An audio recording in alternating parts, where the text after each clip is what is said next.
Assalamualaikum, selamat sejahtera, Tajahau dan Vanakam kepada semua geng bayang yang hadir menonton His Shadow Channel pada hari ini. Seperti biasa, Shadow harap korang semua berada di dalam keadaan baik-baik belaka. Alright, geng bayang semua, so pada hari ini Shadow akan berkongsikan dengan geng bayang semua 3 kisah seram berkenaan dengan resort yang boleh dikatakan agak misteri dan juga menyeramkan lah, and berlakulah kepada mereka-mereka yang pernah pergi dekat resort-resort tersebut. So kalau geng bayang semua nak tahu apa yang telah berlaku ataupun insiden menyeramkan apa yang terjadi dekat resort-resort ni, tanpa membuang masa, jom kita pendengarkan 3 kisah seram resort-resort yang terdapat di Malaysia.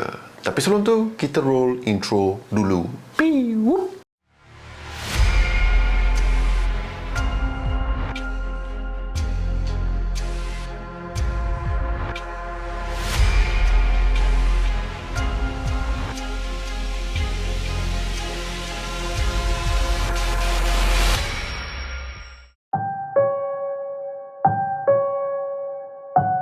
Alright geng bayang semua, so kisah yang pertama ataupun resort yang pertama yang bakal Shadows kongsikan berkenaan satu resort yang terletak di Pulau Pangkor, Perak, and nama resort tersebut adalah Teluk Dalam Resort, di mana ia beroperasi pada tahun 90-an sampailah ke 2015 macam tu, and lepas tu tempat tu ditutup akibat masalah kewangan. Tapi benda yang paling epik adalah disebabkan dikatakan tempat tersebut berhantu. So antara kisah-kisah yang diceritakan oleh penduduk-penduduk tempatan dekat area Pulau Pangkor, malah ada juga cerita-cerita yang dikongsikan oleh mereka-mereka yang pernah stay dekat resort tersebut, yang terdapat bermacam-macam gangguan yang berlaku dekat resort tersebut. So mengikut salah satu kisah yang diceritakan oleh penduduk tempatan di Pulau Pangkor, yang mengatakan apabila diorang melalui resort Teluk Dalam ni, kadang-kadang diorang akan terbau sesuatu ataupun wangian-wangian yang pelik dekat area situ. Sedangkan tempat tu dah terbengkalai ataupun dah ditinggalkan, dah tak beroperasi dah pun. Okey, tapi diorang somehow boleh bau sesuatu yang amat wangi dekat kawasan situ tau. And lepas tu lampu Shadows ni duk berkelip-kelip dari tadi. Padahal kalau geng bayang semua boleh nampak okay, Shadows bakal tunjuk korang nampak tak kabel kat sini kan? Ada kabel kan? So begitulah kisahnya. Tapi lah apakan daya kan, kita kena teruskan kerja juga. So diminta Shadows melakukan kerja seperti biasa. So kembali kepada cerita berkenaan dengan Teluk Dalam Resort ni. So macam Shadows katakan tadi, adalah beberapa penduduk-penduduk tempatan bila diorang melalui kawasan Teluk Dalam Resort ni, adalah bau-bauan ataupun wangian-wangian yang amat pelik, sedangkan tempat tu dah tak beroperasi. So geng bayang semua bayangkan macam mana tempat tersebut yang dah ditutup semestinya tak ada bau-bau. Contohlah bau-bau hotel ke apa, memang pelik lah. And ada juga kisah yang diceritakan oleh salah satu pelancong yang datang untuk beristirahat dekat Teluk Dalam Resort, di mana diorang check in dekat Teluk Dalam Resort, and macam biasalah korang nak enjoy the view, and then plus Teluk Dalam Resort dikatakan resort ataupun strategi tempat dia, memang view dia cantik lah. So kisah yang diceritakan oleh keluarga tersebut semasa diorang berada dekat Teluk Dalam Resort, salah satu daripada anak keluarga tersebut sedang bermandi-mandian dekat salah satu kolam renang yang terletak di Teluk Dalam Resort. So budak ni mandi macam biasalah, tak ada apa-apa yang pelik. Yelah, kita nak mandi kolam kan, apa yang nak dipikirkan sangat. So mandi, and time tu boleh dikatakan dekat-dekat nak senja macam tu lah. So tengah perempuan ni mandi dekat kolam renang tu, tiba-tiba kaki dia seolah-olah ditarik oleh sesuatu tau.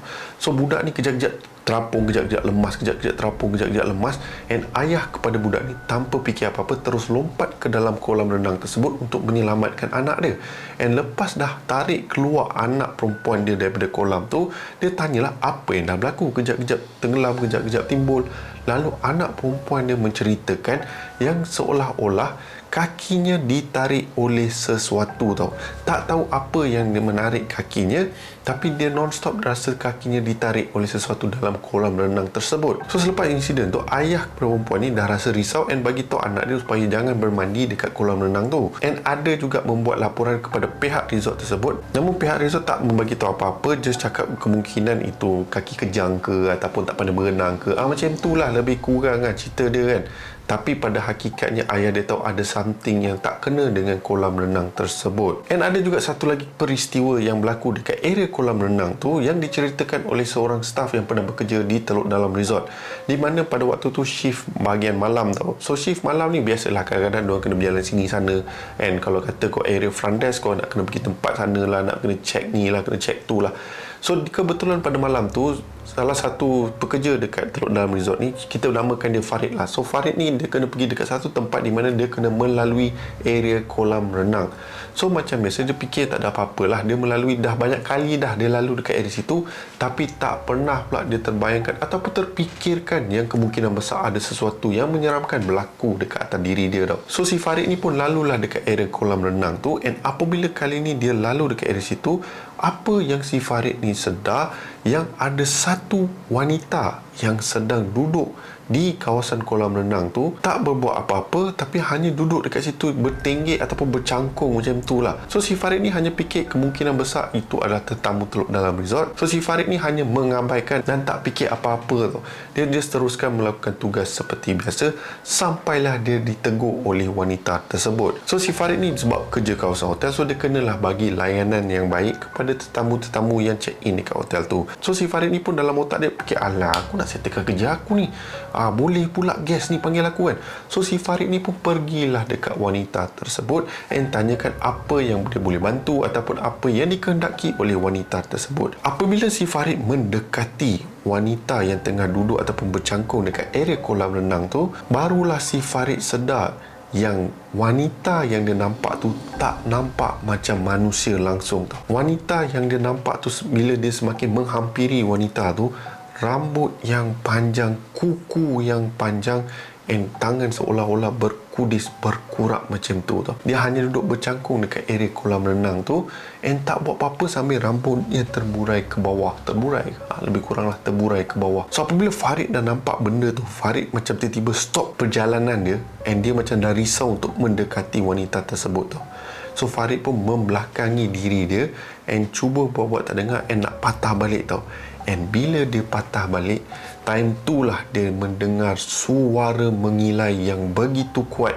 And apabila si Farid pandang ke belakang, dia nampak wanita tadi yang duduk bercangkung dekat area kolam renang tu melompat ataupun terbang ke atas langit and hilang begitu saja tau. Farid tak fikir apa-apa, terus lari semula ke area front desk di mana dia bersama dengan rakan-rakannya semua jam lah tengok keadaan Farid ni kan, kalang kabut semua bagai kan. So diorang pun tanyalah dekat Farid apa yang dah berlaku. Farid pun menceritakan pengalaman yang dia alami dekat area kolam renang tu tau. So apabila rakan-rakan setugas ni semua dah dengar cerita tu, diorang pun dah rasa remang semacam lah, sebab diorang semua tahu yang tempat tu memang lain macam tau, seram dia. And mengikut kisah orang-orang tempatan, dikatakan kolam renang yang terletak dekat dalam Teluk Dalam Resort tu, area kolam renang tu asalnya terdapat satu area perkuburan tau, dan adalah dikatakan diorang melakukan satu benda yang di mana diorang alihkan mayat ke benda macam tu lah. And dikatakan ada satu mayat wanita yang masih ada dekat area situ, yang time diorang keluarkan yang consider diorang kata masih elok ke apa, something like that lah. So geng bayang semua, kalau nak tahu lebih berkenaan dengan Teluk Dalam Resort ni, geng bayang semua bolehlah ke laman web, bolehlah ke Google and korang boleh check sendiri berkenaan dengan Teluk Dalam Resort ni. Tapi time Syadus pergi dekat Google, bila Syadus check pasal Teluk Dalam Resort ni, Syadus rasa pelik sebab apa, ada review, ada semua benda tu tau. So pelik, adakah resort ni betul-betul dah ditutup ataupun dah dibuka? So kalau kata benda tu dah buka ke apa ke, kalau mana geng-geng bayang nak merasai keseraman yang next level, korang bolehlah visit Teluk Dalam Resort.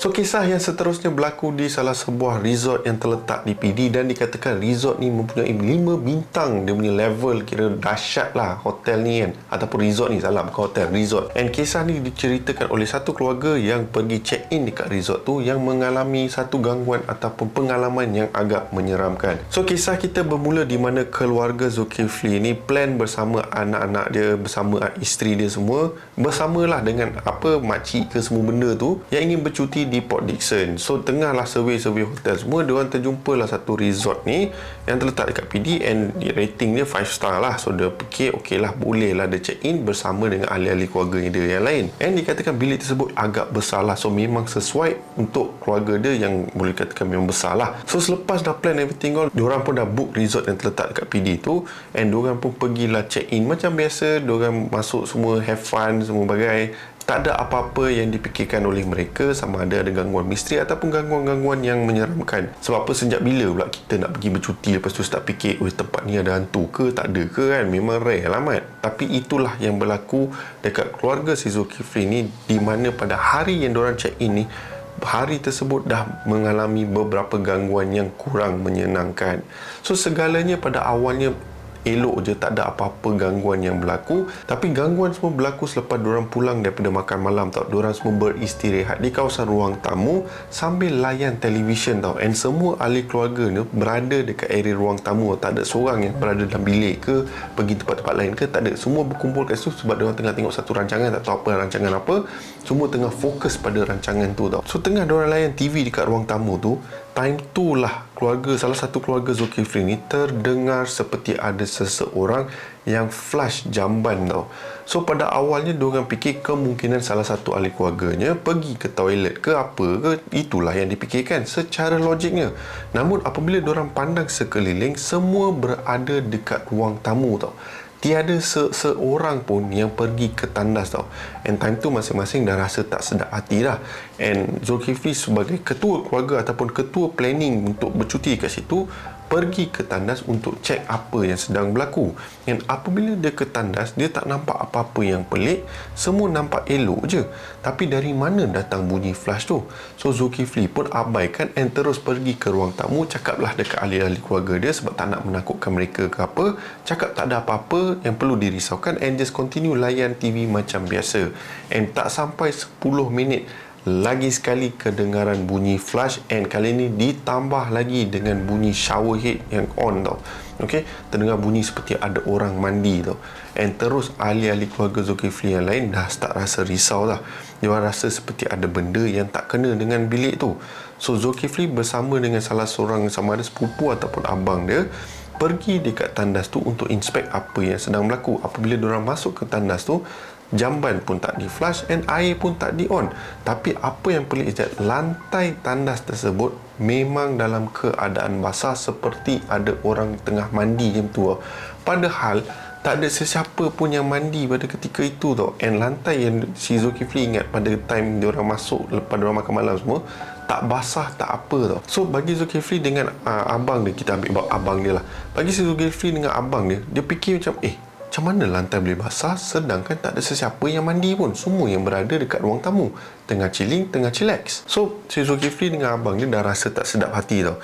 And bagi tahu ahli keluarga dia untuk masing-masing bersurai masuk ke bilik and tidur lah. And bagi tahu keesokan hari diorang nak check out, ataupun nak bagi tahu dengan pihak resort tu untuk tukar bilik lah. So ahli-ahli keluarga yang lain semua bertanya lah apa yang nak berlaku ni, semua benda kan. Nak tahulah dengan secara detail, kok ada benda yang tak manis berlaku lah. Namun Zulkifli seperti Shadow katakan tadi, dia tak nak menakut-nakutkan keluarga dia.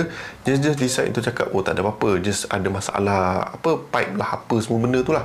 So diorang pun iakan saja and masing-masing pergi ke bilik and untuk masuk tidur lah. So selepas semua dah beredar masuk ke dalam bilik, apa yang disangkakan semua gangguan tu dah tak ada apa-apa dah. Tapi berlaku satu gangguan yang mengerikan kepada anak si Zulkifli ni tau. So anak perempuan si Zulkifli ni tidur di salah satu bilik yang berasing daripada orang lain. Hanya dia seorang saja yang tidur dalam bilik tu tau. And bilik anak si Zulkifli ni boleh dikatakan boleh nampak area kolam renang lah. So anak perempuan si Zulkifli ni just macam biasa, tutup lampu everything all and masuk tidur. And tengah sedap baru nak lena dibuai mimpi, anak perempuan Zulkifli ni terdengar seperti ada ketukan di tingkap bilik dia tau. So anak perempuan Zulkifli ni pun bangun and nak tengok-tengok lah apa ataupun siapa yang ketuk tingkap bilik dia. Fikir kemungkinan besar yang sepupu-sepupu dia yang lain yang mana nak pergi ke area kolam renang tu cuba mengganggu anak perempuan si Zulkifli ni tau. Tapi apabila anak perempuan si Zulkifli ni pandang dekat area tingkap, dia tak nampak apa-apa pun. Dia tak nampak pun sepupu dia ke ataupun sesiapa yang berada dekat luar. So anak perempuan si Zulkifli ni pun decide untuk masuk tidur semula. So sekali lagi seeloknya dia nak lap mata dia, dia terdengar ketukan di tingkap biliknya. So si anak perempuan Zulkifli ni dalam keadaan marah bangun and nak makilah siapa yang nak ketuk tingkap bilik dia. And apabila dia bangun and dia tengok dekat luar tingkap, time tu lah anak perempuan Zulkifli ni, dia tak tahu dia nak menjerit ke, dia nak apa ke. Satu, badan dia kaku dengan apa yang dia nampak dekat luar tingkap bilik dia tahu. Apa yang si anak perempuan Zulkifli nampak, ada satu wanita yang sedang berjalan-jalan dekat area kawasan kolam renang tu sambil memandang anak perempuan Zulkifli and melambai-lambai dengan senyuman yang teramat mengerikan dan juga teramat sinis tau. Anak perempuan Zulkifli ni terus time tu adalah dapat kudrat-kudrat dia untuk larikan diri daripada bilik dia and terus ke bilik ibu dan ayah dia tau. And terus kejutkan si Zulkifli. And Zulkifli pun terkejut lah, tiba-tiba anak dia kejutkan dia kan. Tak terfikir apa-apa lah, member dah sedap tidur lah. Lalu anak perempuan Zulkifli ni pun bagi tahulah Zulkifli apa yang nampak dekat luar tingkap dia. So terus Zulkifli ni pergi ke bilik dia dan tengok dekat luar tingkap untuk carilah apa wanita ataupun perempuan yang ada dekat luar bilik dia. Namun apabila Zulkifli berada dekat situ, Zulkifli tak nampak sesiapa pun dekat area situ tau. So Zulkifli pun tanya anak perempuannya adakah betul ataupun hanyalah mainan mimpi. So anak perempuan Zulkifli pun cakap memang betul apa yang dia nampak dekat luar tu, ada satu wanita yang asyik melambai-lambai dekat dia dengan wajah yang mengerikan, dengan senyuman yang teramat sinis tau. So selepas Zulkifli dah dengar benda tu, Zulkifli terus suruhlah anak perempuan dia untuk tidur sama bilik dengan Zulkifli dan juga isterinya, sebab kelihatan muka anaknya memang dah pucat lesu dah. Okey, dah memang menggigil-gigil. And Zulkifli dah tahu dah, kalau kata sekiranya anaknya menipu ke apa, tak adalah sampai level macam tu. Level dah menggigil, level ketakutan yang teramat sangat. So lepas insiden tu, keesokan harinya barulah ahli-ahli keluarga yang lain pun berkongsikan gangguan-gangguan yang menyeramkan ataupun misteri yang terjadi dekat diri mereka tau. Ada salah satu keluarga si Zulkifli ni menceritakan time dia nak tidur, dia terdengar bunyi ketukan di pintu, padahal tiada sesiapa pun dekat luar pintu tu. And abang si Zulkifli time tu pada waktu malam dia terasa haus, dia nak pergilah dekat area dapur untuk minum air. And tengah on the way pergi ke dapur, time tu lah dia nampak TV dekat area ruang tamu on, dah dipasang tau. So abang si Zulkifli ni fikir kemungkinan besar ada orang ataupun ahli keluarga dia lain yang tengah rancak tengok TV tau.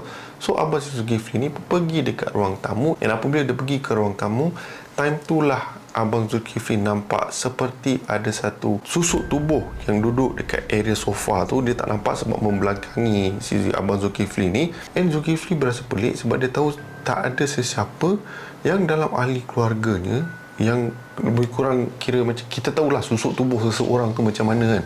Tapi apa yang dia nampak pada malam tu tak ada langsung menyerupai sesiapa pun ahli keluarga di dalam rumah ataupun di dalam bilik tersebut tau. Dan apabila abang Zulkifli ni buka lampu dengan sekelip mata, terus tak ada sesiapa pun yang duduk dekat area ruang tamu. Terus abang Zulkifli tutup TV, tutup lampu, masuk ke dalam bilik and sambung tidur. And pada keesokan hari, seperti mana Syarus katakan tadi, semua start berceritalah pengalaman masing-masing. And lepas itulah barulah Zulkifli membuat keputusan untuk tak ada nak tukar bilik ke apa, just terus check out and carilah hotel ataupun resort-resort lain yang berdekatan dekat area Port Dickson. So resort mana yang si Zulkifli ni pergi? So mungkin game bayang tahulah yang mana berasal daripada Port Dickson ataupun Negeri Sembilan. Mungkin korang boleh share dekat ruangan komen. And dia katakan resort PD ni dia diiktirafkan 5 bintang. Shadows tak tahu lah area mana kan, sebab sang pencerita hanya beritahu yang part tu je, area 5 bintang resort PD. Dia tak beritahu in spesifik kat mana resort tu. So mana tahu di antara resort-resort yang ada kat PD, mungkin korang ada pernah check in dekat bilik tersebut. Tak tahulah sama ada gangguan ataupun tidak.